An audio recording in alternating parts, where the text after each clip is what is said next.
युक्तिवाद आजच्या दिवशी पूर्ण एकदा झाला, न्यायालयानं काय नेमकं निकालाच्या संदर्भात म्हणणं मांडलं? मेहरबान न्यायालयाकडे आज सरकार पक्षाचा आणि आमचा युक्तिवाद झाला आहे. युक्तिवाद झाल्यानंतर त्याच्यावर आदेश करण्यासाठी मेहरबान न्यायालयाने 2 मेची तारीख ठेवली आहे. त्यामुळे 2 मेला निकाल होईल. आज दोन्ही पक्षांनी युक्तिवाद केलेला आहे. सरकारी वकील हजर होते, एस-आय-टीचे तपास अधिकारी पण हजर होते. युक्तिवादामध्ये त्यांनी फिर्यादमध्ये जे आरोप आहे त्याबद्दल आणि नंतर त्यांनी काही पुरवणी जबाब वगैरे घेतले त्याबद्दल त्यांनी त्यांचं म्हणणं मांडलं आहे. आमचं म्हणणं आजही तेच आहे. आजच्या युक्तिवादामध्ये जास्त करून जो मुद्दा होता तो धर्मांतरणावर होता. त्याच्यावर माझा पहिला महत्त्वाचा युक्तिवाद तोच होता जो आजही आहे की महाराष्ट्रामध्ये अजून धर्मांतरणाचा कायदा नाही आहे. त्यामुळे IPC खाली तो कोणत्या कलमाखाली येतो हा मुद्दा अजूनही अनभिज्ञ आहे. कारण कलम 299 तर काही धर्मांतरणाबद्दल सांगितलेलं नाही. तो धार्मिक भावना दुखावण्याबद्दल किंवा अपमानित करण्याबद्दलचा आहे, धर्मांतरणाबद्दलचा नाही आहे. त्यामुळे माझा पहिला युक्तिवाद तोच होता. सरकार पक्षानेही त्यांचे मुद्दे मांडले आहेत. 2-5ला काय होतं ते कळेल. सर आज आपण युक्तिवाद करताना पुन्हा एकदा चिटिंगचा मुद्दा उपस्थित केला होता की एकाच व्यक्तीची 4-5 लोकांसोबत चिटिंग कशी असते. नाही, मी असा मुद्दा उपस्थित केला होता की सर्वोच्च न्यायालयाचं जजमेंट आहे की एकच घटना किंवा एकाच घटनेला आधारित असलेल्या घटना की ज्या एकाच कालावधीमध्ये इन सेम ट्रान्झॅक्शन जर घडलेल्या असतील तर त्यासाठी वेगवेगळ्या FIR करण्याची गरज नाही. एकाच FIR मधून तुम्ही बाकीच्या गुन्ह्याचाही तपास करू शकतात. तो माझा मुद्दा आजही आहे. मी आजही त्याच्यावर सर्वोच्च न्यायालयाचं जजमेंट दिलेलं आहे.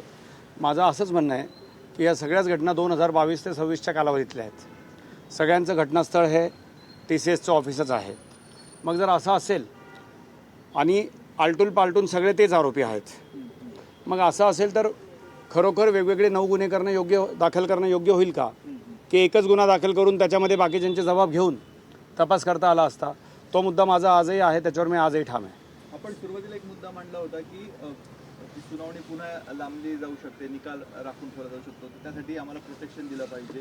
असं काही झालंय का? नाही, मेहरबान न्यायालयाने 2-5ला निकालाला ठेवलेलं आहे. म्हणजे आता अटक 2 तारखेपर्यंत काही प्रोटेक्शन नाही आहे.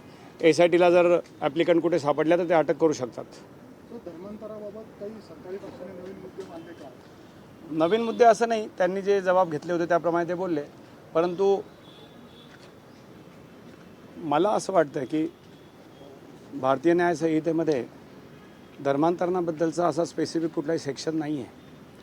मी आज उत्तर प्रदेशच्या कायद्याचं पण थोडासा सपोर्ट घेतला की धर्मांतरणाबद्दल केंद्रीय कायदा कुठलाच नाही.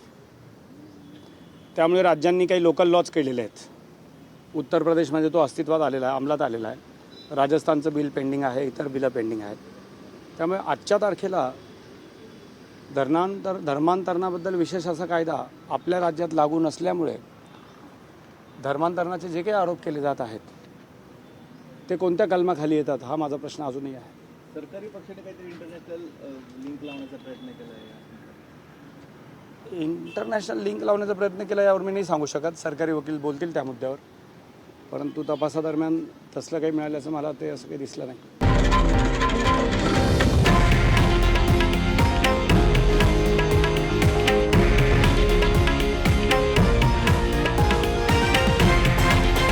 हे आहे देशातील नंबर 1 न्यूज नेटवर्क आणि आपण पाहत आहात TV9 मराठी, एकमेव.